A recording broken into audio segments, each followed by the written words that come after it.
어느 순간 자식에게 기대하지 않게 되었을 때 마음이 편해졌습니다. 이상한 일이었습니다.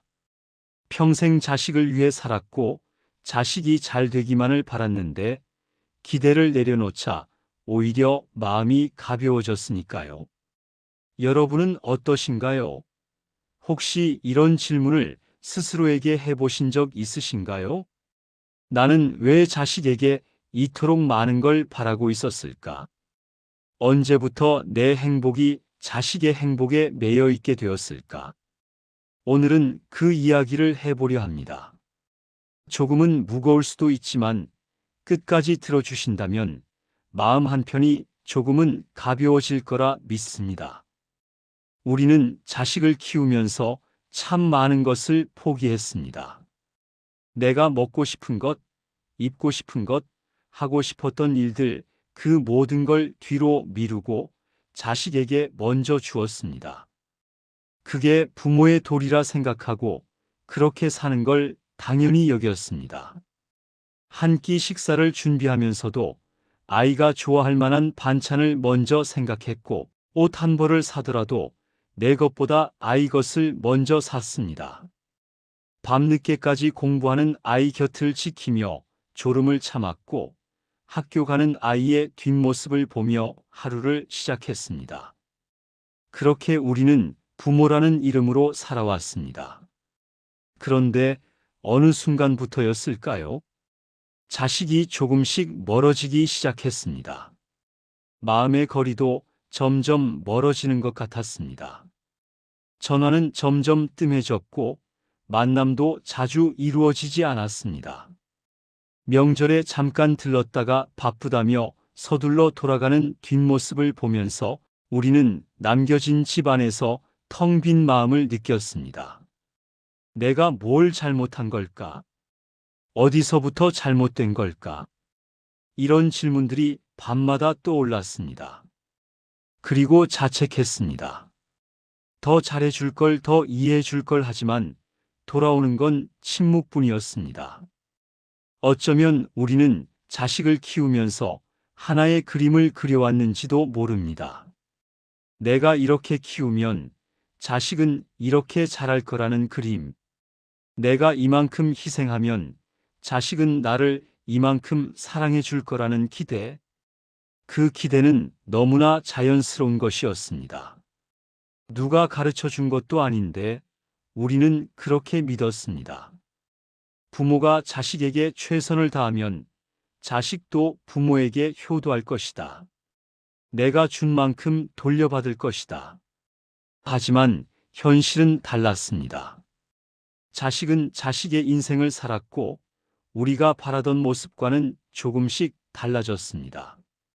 때로는 우리가 이해할 수 없는 선택을 하기도 했고 우리가 원하지 않는 길로 가기도 했습니다. 그럴 때마다 우리는 혼란스러웠습니다. 내가 이렇게 키웠는데, 내가 이만큼 했는데, 그 했는데라는 말 뒤에는 항상 서운함이 따라왔습니다. 기대가 충족되지 않았을 때 느끼는 허탈함. 그것이 우리를 조금씩 지치게 만들었습니다. 19세기 평생을 인간의 고통에 대해 깊이 사색한 아르투어 쇼펜하우어라는 철학자가 있었습니다. 그가 내린 결론은 이러했습니다. 인간의 고통은 욕망에서 온다. 우리가 무언가를 원하고 기대하고 바라는 순간 그것이 이루어지지 않을 때 고통이 찾아온다는 것입니다. 쇼펜하우어는 이 세상을 움직이는 힘을 의지라고 불렀습니다. 모든 생명체는 자신의 의지에 따라 살아간다고 했습니다. 나무는 나무의 의지로 자라고 새는 새의 의지로 날아갑니다. 그리고 인간도 마찬가지입니다. 각자의 의지를 가지고 살아갑니다. 여기서 중요한 점은 자식도 부모와는 별개의 의지를 가진 존재라는 것입니다. 우리는 때때로 착각합니다. 자식이 나의 일부이고 나의 연장선이라고. 하지만 자식은 태어나는 순간부터 이미 독립된 존재입니다. 내 몸에서 나왔지만 내 것이 아닙니다. 내가 원하는 대로 움직이지 않고 자신의 의지대로 살아갑니다. 쇼펜하우어는 말했습니다. 타인의 의지를 내 뜻대로 하려는 시도는 필연적으로 고통을 낳는다. 우리가 자식에게 기대하고 자식이 그 기대대로 살아주길 바라는 것. 그것은 타인의 의지를 내 의지에 맞추려는 시도입니다. 그리고 그 시도가 실패할 때 우리는 고통스러워집니다. 생각해보면 우리의 서운함은 대부분 기대에서 비롯되었습니다. 자식이 자주 연락하길 기대했는데 연락이 없을 때, 명절에 오래 머물러 주길 바랐는데, 일찍 떠날 때 내 말에 귀 기울여 주길 원했는데 듣지 않을 때 그 모든 순간 우리는 아팠습니다. 하지만 조금 다르게 생각해 보면 어떨까요? 만약 처음부터 기대하지 않았다면 자식이 바쁠 수도 있다고, 자식도 자식의 삶이 있다고 받아들였다면 아마 그토록 서운하지는 않았을 것입니다. 쇼펜하우어의 철학은 여기서 우리에게 하나의 길을 제시합니다. 기대를 내려놓으면 고통도 사라진다. 쉽지 않은 일입니다. 평생을 기대하며 살아온 우리에게 기대를 내려놓으라는 말은 너무 가혹하게 들릴 수도 있습니다. 마치 자식을 포기하라는 말처럼 들릴 수도 있습니다. 하지만 그게 아닙니다. 기대를 내려놓는다는 것은 사랑을 포기하는 게 아닙니다. 오히려 더 깊은 사랑으로 나아가는 길입니다. 조건 없는 사랑, 바라지 않는 사랑. 그것이야말로 진정한 부모의 사랑 아닐까요? 어느 날 한 어머니가 이런 깨달음을 얻었습니다. 자식의 전화를 기다리는 대신 자신의 하루를 챙기기 시작했습니다. 좋아하는 책을 읽고 산책을 나가고 친구를 만났습니다. 자식이 연락하면 반가워했지만 연락이 없어도 괜찮았습니다. 그 어머니의 삶에는 이제 자식만 있는 게 아니었으니까요. 이것이 바로 내려놓음입니다. 자식을 사랑하되 자식에게 매달리지 않는 것. 자식을 응원하되 자식의 선택을 존중하는 것. 자식이 행복하길 바라되 그 행복이 내가 원하는 모습이어야 한다고 강요하지 않는 것. 쇼펜하우어는 이렇게 말했습니다. 의지를 부정할 때 비로소 평온이 찾아온다. 자식을 내 뜻대로 하고자 하는 의지를 내려놓을 때 우리는 비로소 마음의 평화를 얻을 수 있습니다.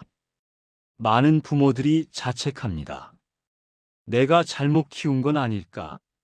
내가 더 잘했어야 했는데. 하지만 듣고 계신 여러분께 말씀드립니다. 여러분은 잘못하지 않았습니다. 자식이 여러분이 바라던 대로 살지 않는다고 해서 그것이 여러분의 잘못은 아닙니다. 자식은 태어날 때부터 이미 자신만의 의지를 가진 존재였습니다. 여러분이 아무리 좋은 부모였어도 자식은 자신의 길을 갔을 것입니다. 그것이 인간의 본성이니까요. 쇼펜하우어의 철학은 우리에게 이런 위안을 줍니다. 자식이 부모 뜻대로 살지 않는 것은 당연하다. 그것이 자연의 섭리이고 생명의 원리입니다. 여러분이 부족해서가 아닙니다. 여러분이 사랑이 부족해서도 아닙니다. 단지 자식은 자식의 삶을 살 뿐입니다. 이 사실을 받아들일 때 우리는 자책에서 벗어날 수 있습니다. 그리고 비로소 자신을 용서할 수 있습니다. 그래, 나는 최선을 다했어. 이제 나머지는 아이의 몫이야. 이렇게 생각할 수 있게 됩니다. 자식의 인생과 나의 인생은 별개입니다. 이 단순한 사실을 받아들이는데 우리는 참 오랜 시간이 걸립니다. 자식이 태어나는 순간부터 우리는 자식과 나를 하나로 여겼습니다. 자식의 기쁨이 나의 기쁨이었고 자식의 슬픔이 나의 슬픔이었습니다. 하지만 이제는 조금 달리 생각해 볼 때입니다. 자식은 자식의 기쁨과 슬픔을 가지고 살아갑니다. 그리고 나는 나의 기쁨과 슬픔을 가지고 살아가야 합니다. 두 인생은 교차하지만 결코 하나가 될 수 없습니다. 그것을 인정하는 순간 우리는 자유로워집니다. 자식의 성공이 나의 성공이 아니어도 괜찮습니다. 자식의 실패가 나의 실패가 아니어도 괜찮습니다. 자식은 자식대로, 나는 나대로 각자의 길을 가는 것입니다. 쇼펜하우어는 이렇게 말했습니다. 각자는 자신의 고통과 기쁨의 주인이다. 자식의 고통을 내가 대신 짊어질 수도 없고 자식의 기쁨을 내가 대신 느낄 수도 없습니다. 그저 곁에서 지켜보고 응원하고 필요할 때 손을 내밀어 줄 뿐입니다. 그것이 부모가 할 수 있는 전부입니다. 평생을 자식을 위해 살아왔습니다. 이제는 나를 위해 살아도 될 때입니다. 나를 돌보는 것은 자식에게 좋은 영향을 주는 일입니다. 행복한 부모 밑에서 자식도 행복해집니다. 늘 희생하고, 늘 참고, 늘 서운해하는 부모를 보면서 자식도 마음이 무겁습니다. 하지만 자신의 삶을 즐기고 자신을 돌보며 여유롭게 사는 부모를 보면 자식도 안심합니다. 우리 부모님은 괜찮으시구나. 나 때문에 힘들어하지 않으시는구나. 그렇게 생각하면 자식도 자신의 삶에 더 집중할 수 있습니다. 이제 우리에게 필요한 것은 자식에 대한 기대가 아니라 나 자신에 대한 관심입니다. 내가 좋아하는 것은 무엇인가? 내가 하고 싶었던 일은 무엇인가? 내 남은 인생을 어떻게 살고 싶은가? 이런 질문들을 스스로에게 던져볼 시간입니다. 우리는 때때로 자식을 다른 사람의 자식과 비교합니다. 옆집 아들은 얼마나 효자인데, 친구 딸은 명절마다 꼭 오던데, 이런 비교는 우리를 더 괴롭게 만들 뿐입니다. 쇼펜하우어는 비교를 고통의 원천이라고 했습니다. 우리가 남과 비교하는 순간 우리는 결핍을 느낍니다. 내게 없는 것에 집중하게 되고 내게 있는 것은 보지 못하게 됩니다. 자식도 마찬가지입니다. 우리 자식을 남의 자식과 비교하는 순간 우리 자식의 좋은 점은 보이지 않게 됩니다. 자식은 각자의 방식으로 부모를 사랑합니다. 어떤 자식은 자주 전화하고 어떤 자식은 가끔 찾아옵니다. 어떤 자식은 말로 표현하고 어떤 자식은 행동으로 보여줍니다. 그 방식이 다를 뿐 사랑이 없는 것은 아닙니다. 비교를 멈추고 우리 자식을 있는 그대로 바라볼 때 우리는 비로소 자식의 사랑을 느낄 수 있습니다. 기대를 내려놓는다는 것은 간섭을 줄이는 것이기도 합니다. 우리는 종종 자식의 삶에 지나치게 개입합니다. 그 일은 그렇게 하는 게 아니야. 그 사람이랑은 안 맞을 것 같은데. 이렇게 하는 게 낫지 않겠니? 선의에서 하는 조언이지만 자식에게는 간섭으로 느껴질 수 있습니다. 쇼펜하우어는 말했습니다. 각자는 자신의 길을 가야 한다. 부모의 길과 자식의 길은 다를 수 있습니다. 부모가 옳다고 생각한 길이 자식에게는 맞지 않을 수도 있습니다. 그것을 인정해야 합니다. 자식이 실수할 수도 있습니다. 넘어질 수도 있습니다. 하지만 그것도 자식의 몫입니다. 우리가 대신 살아줄 수는 없으니까요. 간섭을 줄이면 자식과의 관계도 편해집니다. 자식은 부담을 느끼지 않고 우리도 덜 신경 쓰게 됩니다. 서로에게 숨 쉴 공간을 주는 것. 그것이 건강한 관계의 시작입니다. 기대를 내려놓았다고 해서 무관심한 것은 아닙니다. 여전히 자식을 사랑하고 여전히 자식을 걱정합니다. 다만 그 방식이 달라지는 것입니다. 요구하는 대신 존중하고 간섭하는 대신 지켜보고 기대하는 대신 응원합니다. 자식이 선택한 길이 내 마음에 들지 않아도 그 길을 응원해 줍니다. 자식이 힘들어할 때 조언을 늘어놓기보다 그냥 곁에 있어 줍니다. 자식이 성공했을 때 내 공으로 여기지 않고 자식의 노력을 인정해 줍니다. 이것이 바로 조용한 응원입니다. 쇼펜하우어는 말했습니다. 진정한 사랑은 상대의 의지를 존중하는 것이다. 자식의 의지를 존중할 때 우리의 사랑도 더 깊어집니다. 조건 없는 사랑, 바라지 않는 사랑. 그것이 가장 순수한 사랑입니다. 기대를 내려놓자 신기한 일이 일어났습니다. 마음이 편해졌습니다. 자식 때문에 잠 못 이루던 밤들이 줄어들었습니다. 자식과의 통화 후에 느끼던 서운함도 사라졌습니다. 자식이 연락하면 반갑지만 연락이 없어도 괜찮아졌습니다. 명절에 자식이 일찍 돌아가도 억지로 붙잡지 않게 되었습니다. 자식의 선택을 이해하지 못해도 인정할 수 있게 되었습니다. 이것이 바로 쇼펜하우어가 말한 평온입니다. 욕망과 기대를 내려놓았을 때 찾아오는 고요함. 더 이상 무언가를 갈망하지 않을 때 느끼는 자유로움. 그것이 우리에게 찾아온 것입니다.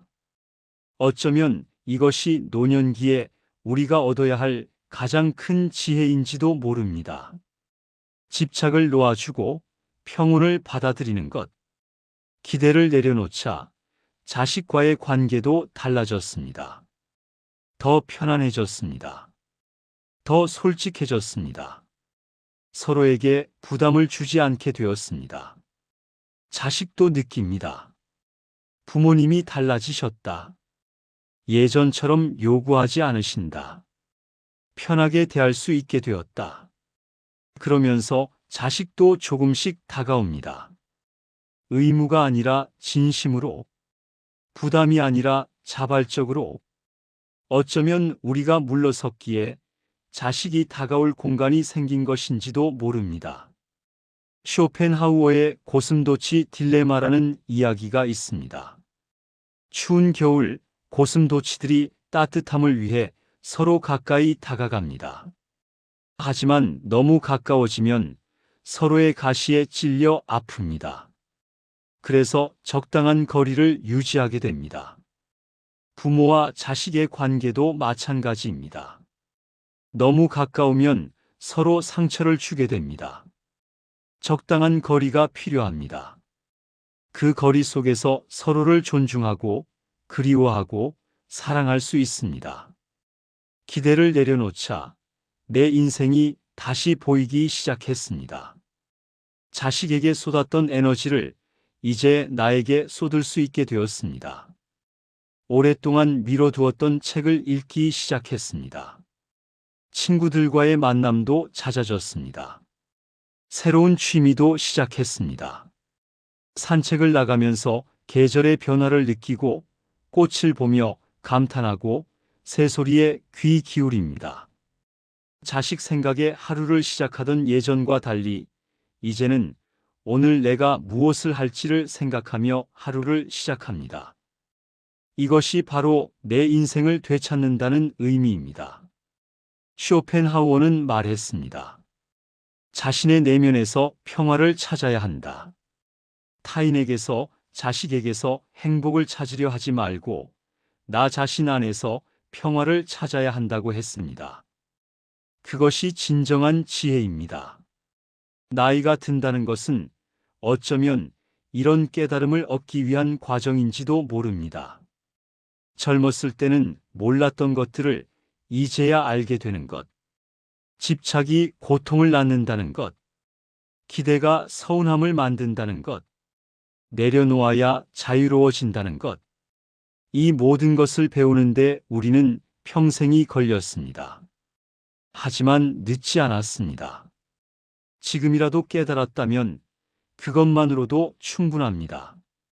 남은 시간을 더 지혜롭게, 더 평온하게 살 수 있으니까요. 쇼펜하우어는 만년에 이르러서야 명성을 얻었습니다. 그는 늦은 인정에 대해 이렇게 말했습니다. 진리는 언제나 늦게 도착한다. 우리의 깨달음도 마찬가지입니다. 늦게 왔지만 왔기에 감사합니다. 기대하지 않게 되었다고 해서 사랑이 사라진 것은 아닙니다. 오히려 사랑은 더 깊어졌습니다. 조건 없이 사랑할 수 있게 되었으니까요. 자식이 내 뜻대로 해주지 않아도 사랑합니다. 자식이 자주 연락하지 않아도 사랑합니다. 자식이 나와 다른 길을 가도 사랑합니다. 이것이 진정한 사랑입니다. 내가 원하는 대로 해줘야 사랑한다는 조건부 사랑이 아니라 내가 어떤 선택을 하든 너를 사랑한다는 무조건적 사랑. 쇼펜하우어는 이런 사랑을 동정심이라고 불렀습니다. 상대의 고통을 함께 느끼고 상대의 기쁨을 함께 나누는 것. 그것이 진정한 사랑의 본질이라고 했습니다. 기대하지 않아서 사랑이 사라진 게 아니라 기대하지 않기에 비로소 사랑이 남았습니다. 순수한 사랑만이 남았습니다. 놓아준다는 것은 포기하는 것이 아닙니다. 오히려 더 큰 용기가 필요한 일입니다. 평생을 붙잡고 살아왔는데 이제 그 손을 펴는 것. 그것은 쉬운 일이 아닙니다. 하지만 그 손을 펴는 순간 우리는 자유로워집니다. 자식도 자유로워지고 나도 자유로워집니다. 쇼펜하우어는 말했습니다. 자유는 집착에서 벗어날 때 온다. 자식에 대한 집착, 기대에 대한 집착, 내 방식에 대한 집착. 이 모든 것에서 벗어날 때 우리는 진정으로 자유로워집니다.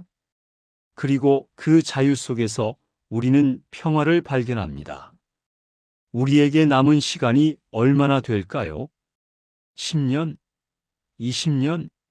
아니면 그보다 더? 그것은 아무도 모릅니다. 하지만 한 가지는 확실합니다. 그 시간을 어떻게 보낼지는 우리가 선택할 수 있다는 것. 자식을 기다리며 보낼 것인가 아니면 나 자신을 위해 살 것인가. 서운함을 안고 살 것인가 아니면 평온함을 선택할 것인가. 이제 그 선택의 순간입니다. 쇼펜하우어는 노년기를 이렇게 표현했습니다. 인생의 저녁 무렵 비로소 우리는 진정한 지혜를 얻는다.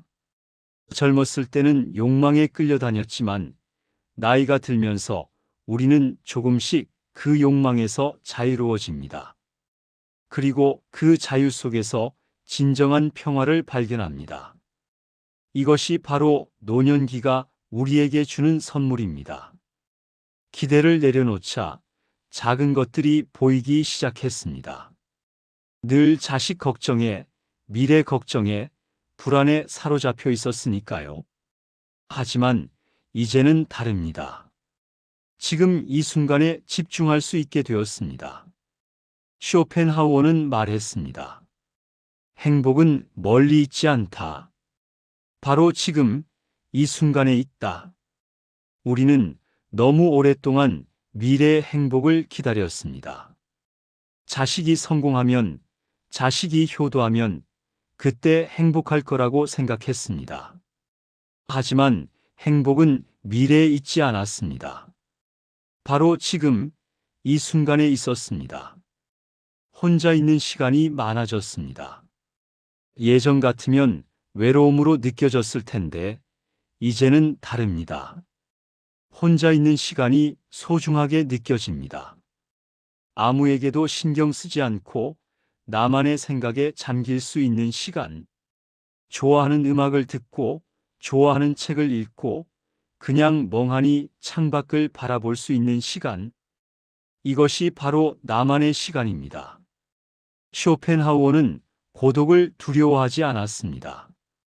오히려 고독 속에서 진정한 자아를 발견할 수 있다고 했습니다. 혼자 있을 수 있는 사람만이 진정으로 자유롭다. 우리는 평생을 누군가와 함께 있어야 한다고 생각하며 살았습니다. 하지만 이제는 혼자 있는 것도 괜찮다는 걸 알게 되었습니다.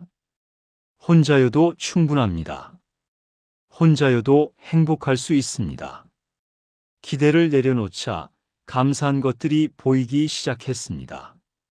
자식이 전화했을 때 왜 이제야 전화했어가 아니라 전화해줘서 고마워라고 말할 수 있게 되었습니다. 자식이 찾아왔을 때 왜 이렇게 안 왔어가 아니라 와줘서 고마워라고 말할 수 있게 되었습니다. 자식이 무언가를 해줬을 때 당연한 거야가 아니라 진심으로 감사할 수 있게 되었습니다. 감사는 기대의 반대편에 있습니다. 기대하면 부족함이 보이지만 감사하면 충분함이 보입니다. 쇼펜하우어는 말했습니다. 우리가 가진 것에 감사할 때 비로소 우리는 풍요로워진다. 우리는 가진 것이 많습니다. 건강한 몸, 살아온 세월, 쌓아온 경험, 만난 사람들, 이 모든 것이 감사의 대상입니다. 이제 우리는 알게 되었습니다. 기대가 우리를 괴롭혔다는 것을, 집착이 우리를 묶어두었다는 것을, 놓아주는 것이 진정한 사랑이라는 것을. 이것이 바로 지혜입니다. 쇼펜하우어가 평생을 탐구한 그 지혜입니다. 고통에서 벗어나는 길은 욕망을 내려놓는 것이다. 우리는 이제 그 길을 걷고 있습니다. 천천히, 조용히, 평온하게. 자식에게 기대하지 않고, 누구에게도 의지하지 않고, 나 자신의 힘으로 서 있는 것. 이것이 지혜로운 노년입니다. 여러분, 오늘 이야기가 조금은 마음에 와닿으셨기를 바랍니다. 기대를 내려놓는다는 것. 그것은 자식을 포기하는 것이 아니라 나 자신을 찾아가는 것입니다. 자식을 덜 사랑하는 것이 아니라 더 깊이 사랑하는 것입니다. 자식과 멀어지는 것이 아니라 더 건강한 관계를 만드는 것입니다. 쇼펜하우어는 이렇게 말했습니다. 인생의 의미는 고통을 피하는 데 있지 않다. 고통을 이해하고 받아들이는 데 있다. 우리가 느꼈던 서운함, 허탈함, 외로움, 그 모든 감정들을 이제는 이해할 수 있게 되었습니다. 그것은 자식이 나쁜 것도 내가 부족한 것도 아니었습니다. 단지 기대가 만든 고통이었을 뿐입니다. 그리고 이제 우리는 그 기대를 내려놓을 수 있게 되었습니다. 기대하지 않아서 사랑이 사라진 게 아니라 기대하지 않기에 비로소 사랑이 남았습니다. 순수한 사랑만이 남았습니다. 오늘부터 조금씩 연습해 보시면 어떨까요? 자식에게 전화하고 싶을 때 한 번 더 생각해 보는 것. 내가 지금 무엇을 기대하고 있는가? 자식이 연락하지 않을 때 서운해하기보다 나만의 시간을 즐기는 것. 자식이 내 뜻대로 하지 않을 때 화내기보다 그저 다른 의지를 가진 존재임을 인정하는 것. 이렇게 조금씩 천천히. 그러면 어느새 마음이 가벼워져 있을 것입니다. 평온함이 찾아와 있을 것입니다. 쇼펜하우어는 생의 마지막 순간에 이렇게 말했다고 합니다. 나는 이제 평화롭다. 여러분도 그런 평화를 찾으시길 바랍니다. 남은 인생이 기대와 서운함이 아니라 감사와 평온으로 가득하시길 바랍니다. 자식은 자식대로, 여러분은 여러분대로 각자의 길을 걸으며 서로를 응원하는 그런 관계가 되시길 바랍니다. 여러분의 마음이 조금이나마 가벼워졌기를 바랍니다. 그럼 오늘도 평온한 하루 되시기를 바랍니다.